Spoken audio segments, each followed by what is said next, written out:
Universitas Negeri Sultan Haji Muhammad Idris Samarinda, Fakultas Tarbiyah dan Ilmu Keguruan. Program Studi Pendidikan Guru Madrasah Ibtidaiyah. Perkenalkan, saya Rita Mirnawati dengan NIM 2011306058. Dan perkenalkan, saya Sri Wahyuni Anandarusi dengan NIM 2011306033. Kali ini kita akan belajar tentang tema 5, subtema 1, pembelajaran 1, muatan bahasa Indonesia dan IPA. Adapun tujuan pembelajaran yang pertama, dengan mengamati teks non-fiksi yang disajikan, siswa mampu menemukan pokok pikiran dalam bacaan secara tepat. Yang kedua, dengan menyimak penjelasan dan mencermati teks bacaan, siswa mampu membuat pertanyaan-pertanyaan sehubungan dengan bacaan secara tepat. Yang ketiga, dengan membuat bagan, siswa mampu menggolongkan hewan berdasarkan jenis makanannya secara benar. Yang keempat, dengan melakukan pengamatan dan pengumpulan informasi, siswa mampu membuat teks non-fiksi tentang penggolongan hewan berdasarkan jenis makanannya secara benar. Baik, sebelum kita memulai pembelajaran pada hari ini, alangkah baiknya kita melakukan sesi berdoa bersama terlebih dahulu. Berdoa dimulai. Bismillahirrahmanirrahim. Raditu billahi rabba wa bil islami dina wa bi muhammadin nabiyyan wa rasula rabbi zidni ilma warzuqni fahma amin. Berdoa selesai.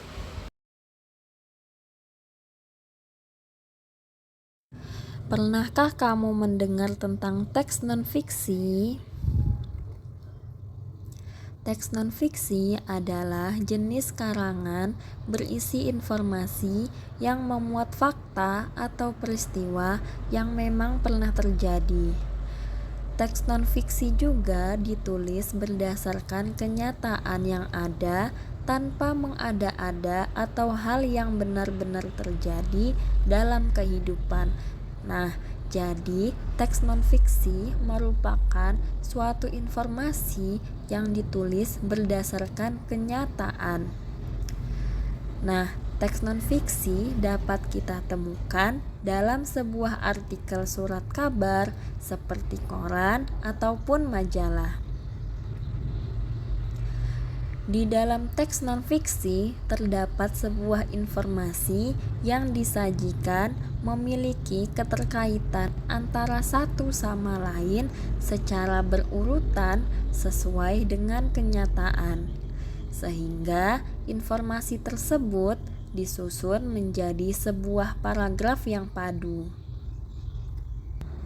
Nah, selanjutnya, untuk menggali informasi dari teks non-fiksi memiliki beberapa cara, yaitu cara yang pertama, membaca teks dengan seksama. Jadi, kita harus membaca teks secara terperinci untuk memperoleh informasi pentingnya.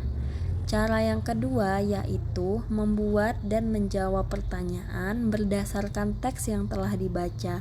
Jadi, setelah kita membaca teks, kita membuat dan menjawab pertanyaan untuk memperoleh informasi pentingnya. Cara yang ketiga yaitu menentukan ide pokok atau pikiran utama dari sebuah teks. Jadi, setelah kita membaca teks non-fiksi, kita menentukan ide pokok atau pikiran utama dari teks yang sudah kita baca untuk memperoleh informasi pentingnya. Nah, selanjutnya perhatikan contoh teks non-fiksi yang berjudul ekosistem. Di sini kita akan mencari informasi penting dari teks tersebut dengan menggunakan cara membuat dan menjawab pertanyaan. Kita mulai dari paragraf yang pertama, yaitu pertanyaannya, apa yang dimaksud dengan lingkungan? Jawabannya ada di paragraf yang pertama, yaitu lingkungan adalah segala sesuatu yang berada di sekitar makhluk hidup. Kita lanjut ke paragraf yang kedua, pertanyaannya yaitu apa manfaat cahaya matahari bagi tumbuhan? Jawabannya ada di paragraf yang kedua ya, yaitu cahaya matahari membantu tumbuhan membuat makanan.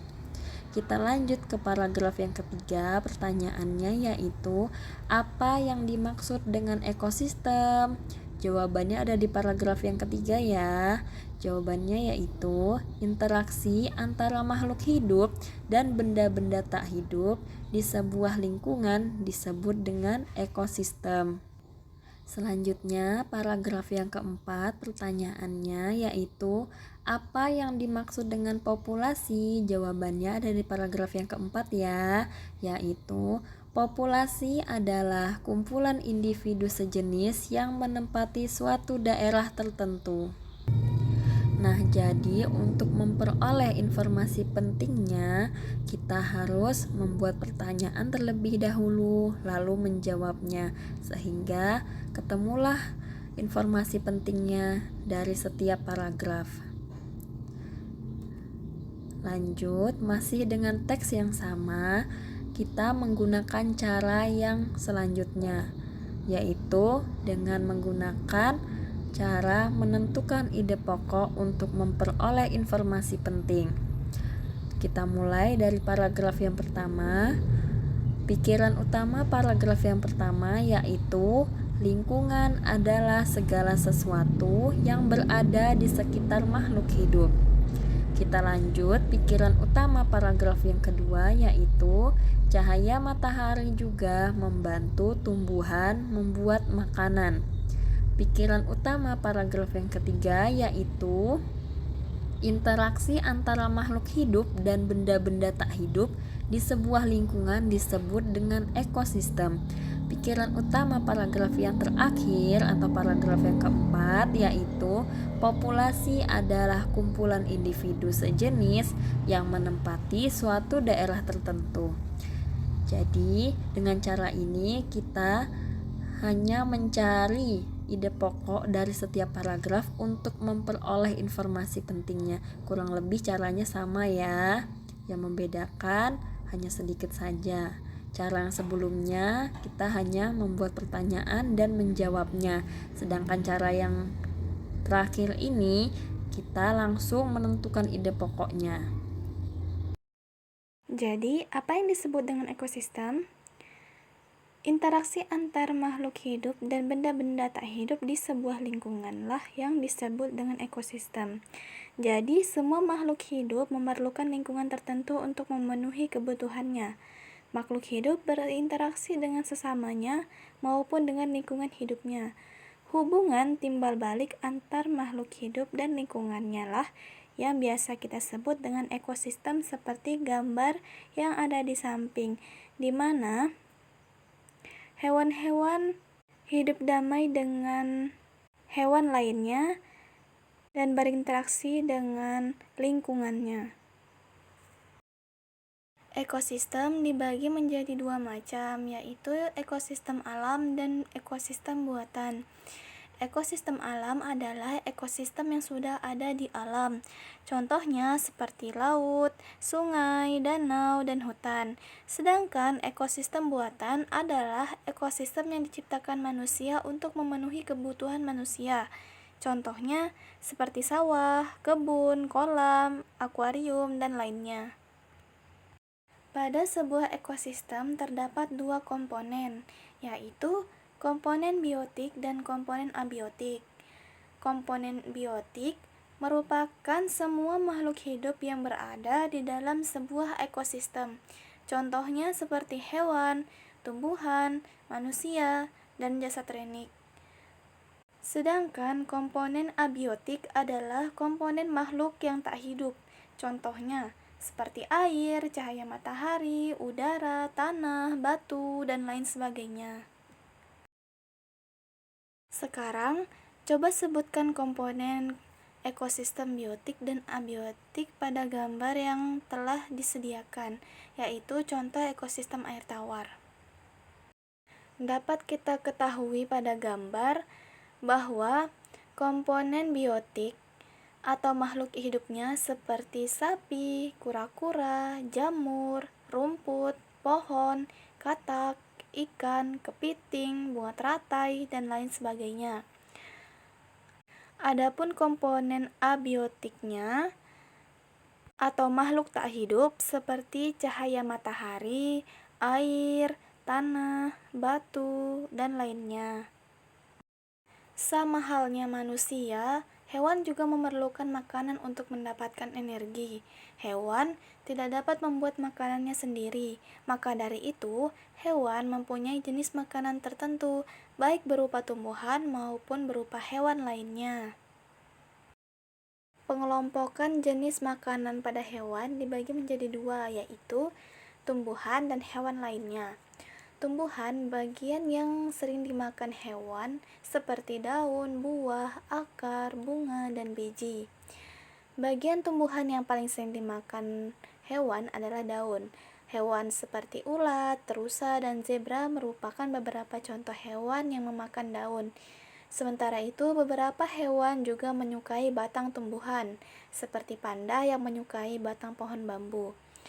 Bagian tanaman berupa buah juga banyak yang disukai hewan, seperti belatung, senang memakan bagian dalam buah, dan ini sering merugikan para petani buah-buahan. Burung-burung juga menyukai bagian tumbuhan yang berupa biji. Biji padi seringkali menjadi incaran burung pipit, sedangkan biji kenari sangat disukai para tupai. Sedangkan kelompok hewan yang memangsa hewan lain biasanya akan memangsa hewan yang lebih kecil dari ukuran tubuhnya. Hewan kecil ini akan menjadi mangsa bagi hewan yang lebih besar, seperti serangga yang akan menjadi makanan bagi hewan-hewan seperti katak atau cicak, sedangkan tikus menjadi makanan bagi kucing. Begitu pula dengan kelinci yang akan menjadi makanan bagi burung elang. Jadi, kesimpulan pembelajaran kita pada hari ini yaitu teks non-fiksi merupakan jenis karangan berisi informasi yang memuat fakta atau peristiwa yang memang benar terjadi. Teks non-fiksi dapat ditemukan pada artikel surat kabar seperti koran ataupun majalah. Cara menggali informasi dari teks non-fiksi terdiri dari beberapa cara. Yang pertama yaitu membaca teks dengan seksama. Yang kedua, membuat dan menjawab pertanyaan berdasarkan teks yang telah dibaca. Dan yang ketiga, menentukan ide pokok atau pikiran utama dari sebuah teks non-fiksi. Ekosistem merupakan hubungan timbal balik antara makhluk hidup dengan lingkungannya. Ekosistem dibagi menjadi dua macam, yaitu ekosistem alam dan ekosistem buatan. Komponen ekosistem dibagi menjadi dua, yaitu komponen biotik atau makhluk hidup dan abiotik atau makhluk tak hidup. Hewan memerlukan makanan untuk mendapatkan sumber energi. Jenis makanan hewan dibagi menjadi dua, yaitu tumbuhan dan hewan lainnya. Baik, sebelum kita menutup pembelajaran pada hari ini, alangkah baiknya kita menutup pembelajaran dengan berdoa bersama terlebih dahulu. Doa kafaratul majelis. Subhanakallahumma wa bihamdika asyhadu alla ilaha illa anta astaghfiruka wa atubu ilaih. Berdoa selesai. Baik, cukup sekian pemaparan materinya. Semoga apa yang disampaikan bisa bermanfaat bagi kalian dan semoga kalian paham akan pemaparan materi